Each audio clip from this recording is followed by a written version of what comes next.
Barcelona have been able to defeat Alaves 2-1. Alaves did score the first goal, and the first goal came within a span of 35 to 45 seconds.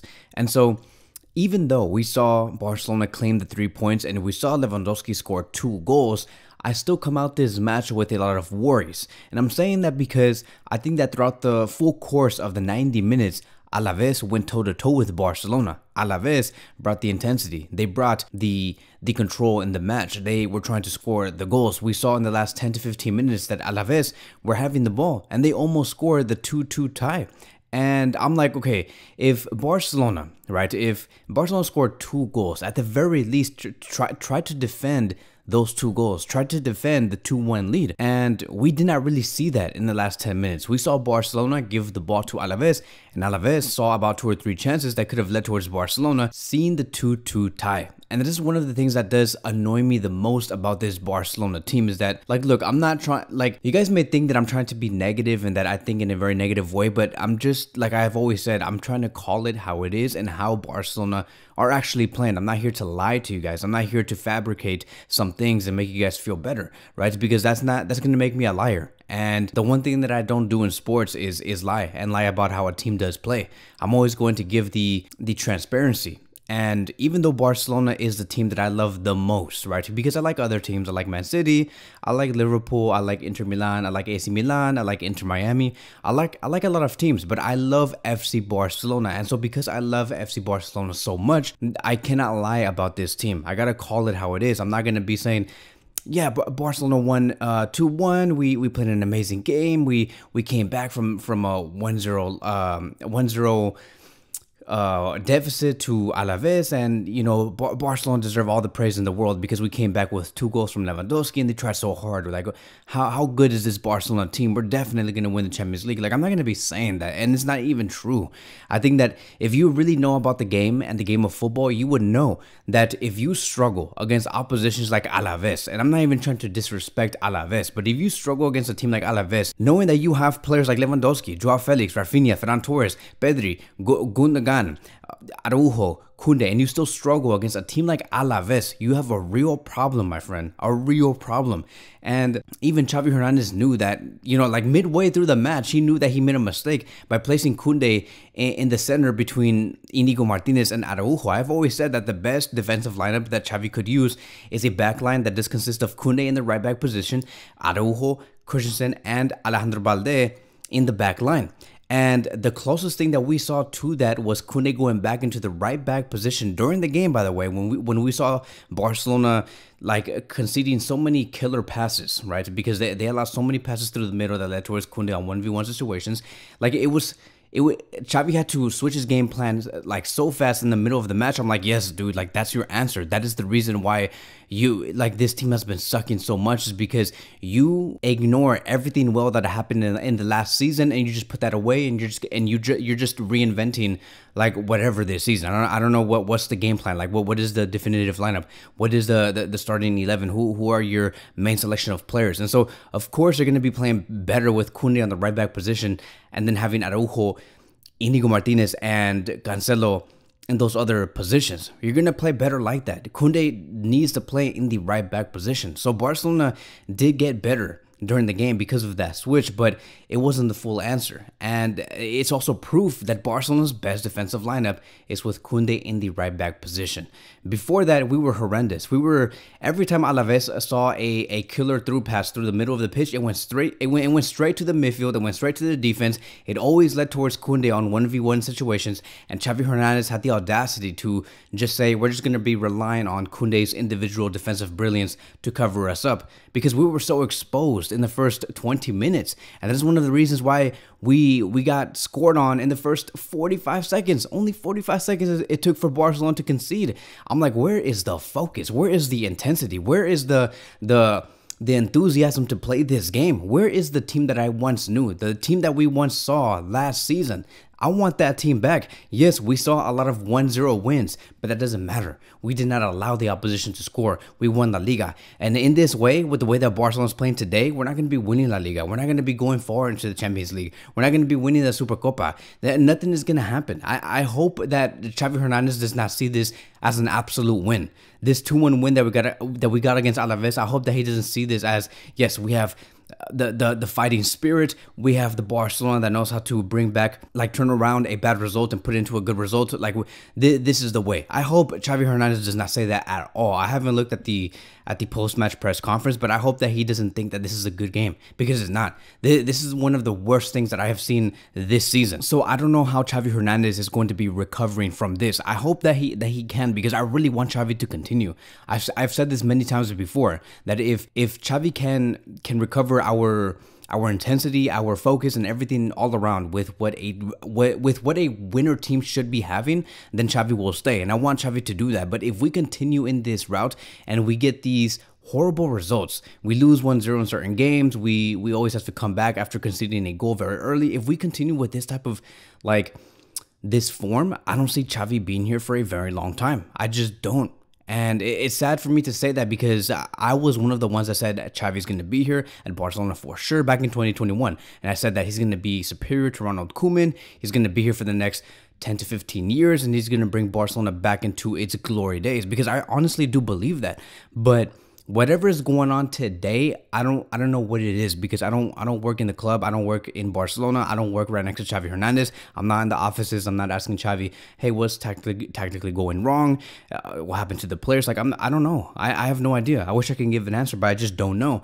Going back to the last 10 minutes of this game, right? We looked like Real Madrid more than anything. We looked much more like Real Madrid than Barcelona. And I'm saying that because we were constantly trying to look for the foul to be given to us, throwing ourselves on the field, looking for Alaves to hit us so we can just fall on the pitch and waste time. To me, that's the Real Madrid way. Barcelona should never be acting like that. And you know why Barcelona were acting like that? Is because they were scared. They feared that Alaves were going to gain the ball, control the match, and score a goal. Barcelona feared. You never fear in a sport like this. The greatest teams that has ever been assembled by Barcelona, whether it's under Pep Guardiola, under Luis Enrique, they were never scared. Never scared. In the last 10 minutes, if they were ever 2-1 up and they were winning like 2-0 or 2-1 or 3-2, Barcelona did not look for a foul and try to waste time on the pitch by trying to fake a foul. You know what they did? They tried to regain the ball back as soon as possible and score to make it either 4-2 or make it 3-1. They were looking for another goal. They weren't trying to waste time. This team here fears. This team here does not want to compete. This team here looks for the foul to waste time. That is their answer. That is the mentality of today's Barcelona team. And it's up to Xavi Hernandez to reinstill the winner mentality back. Now, look, it was not just all Barcelona's fault on why a lot of things did not go our way. We saw some very controversial calls. Like, for example, Lamine Yamal got hit inside the box. He was claiming for a penalty. Yes, he did actually get hit, but the ref was like, no, there's nothing. And even though one of the defenders of Alaves were screaming at Lamine Yamal's face, saying that, you know, get up, you're a loser, stop whining, there was no punishment for that defender of Alaves. But the moment Lewandowski tries to touch one of the players of Alaves, and Lewandowski tells one of the Alaves players to get up, stop whining, stop crying, like he was trying to mock the player, the ref did the complete opposite. He said, oh, it's a Barcelona player? Okay, let me pull out a yellow card. And Lewandowski got a yellow card. So we're like, okay, so well, what's going on here? Is the Florentino league back? Has the Real Madrid like payroll increase for all the refs? Like, what's going on here? So we saw some things that did not go in our favor, and a lot of things that were very controversial, and were like, what, like, you know, it was confusing. So when you add things like that, calls like that, that is always going to happen, no matter what, whether Barcelona's great or not, and you combine that with Barcelona not being on top of their A game, you're not going to be getting nowhere, my friends, nowhere in La Liga. There is a great possibility that with this current form that we're in, we're going to end up outside of the top 3, maybe even the top 4, and not even go to the Champions League next season. Thank God that the international break is here, because that's going to allow us to regroup ourselves and have Xavi Hernandez, you know, given the time to see what's wrong with this team mentally and what are we getting wrong. Is it the system, the formation? Because I think that Xavi Hernandez should go on a huge U-turn. I know that it's not safe to change your system midway through the season, but why not? Like, if things are going this bad, just change it. Like, what else could happen? You're gonna end up with the same result either way. So might as well just make a huge U-turn and say, screw it. We're gonna go back to the old defensive lineup. We're gonna be taking out Joao Felix from the left wing position. We're gonna go back to a false left wing player. We're gonna put Gavi or Pedri there, and we move from there. And so if you guys do think that, you know, things could change with Frankie de Jong coming back and also Gavi coming back because he was suspended in this match, it's not going to change anything. I see this team as a collective underperforming, and it's really going to come down to Xavi Hernandez. And you know what's crazy is that for some reason, deep down, I know that Joan Laporta is going to be, he's going to be waiting a lot more than he would if it was a different coach. Like if this was Quique Setién, or if this was Klopp, or if this was just like some other coach from the Premier League, from La Liga, from the French League. Like if it was some other coach, like if it was Tata Martino, I feel like Joan Laporta would have like sacked this coach immediately if it was like another coach. But because it's Xavi, because there's great history and great relationships between Xavi Hernandez and Joan Laporta, Laporta's going to wait it out. And he's going to be much more like hesitant to sack Xavi. He will wait much longer than ever. Then, like, you know what I'm saying? Like, I know that Joan Laporta has favoritism over Xavi Hernandez, which is why I feel like Xavi's going to have to go through many more losses, much more suffering.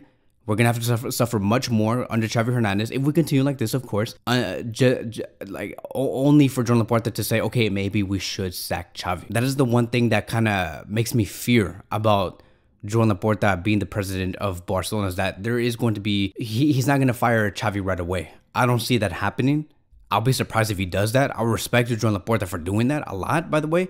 But I see him trying to wait it out and give Xavi Hernandez much more time because of who Xavi is to Barcelona. And I've always said that if Joan Laporta does sack Xavi this season and we continue with this form and intensity and focus and the players just don't improve, the one coach that I do see coming in, it is going to be Hansi Flick. It's going to be Hansi Flick. Joan Laporta is a huge fan of this German coach, and he knows him very well. And let me tell you, if I see Hansi Flick come into this Barcelona team, I would be very happy. Do I believe that he's going to change Barcelona and we become the dominant team that we once knew back in 2011? I have no idea. But what I can tell you is that he assembled one of the best Bayern Munich teams ever in history, because he's a club manager. I don't necessarily think that he's an international manager, which is why he failed at Germany. But he has experience on assembling one of the best teams ever in the history of football. And I feel like if you bring that type of experience to Barcelona, well, you're looking at a very different Barcelona. You're looking at a team that would be much more intense, much more dynamic. And, you know, it won't come cheap because Hansi Flick charges around 13, 14 million euros a year. 13, 14 million euros a year. That's another reason why I feel like Joan Laporta is going to be waiting it out, and why I think that it's not the best idea to let go of Xavi now, because Barcelona simply don't have the financial capability to bring in Hansi Flick. I mean, I don't know. I'm not in the accounts of Barcelona, but it's going to be more expensive. And we're just going to have to wait and see how Barcelona move from here.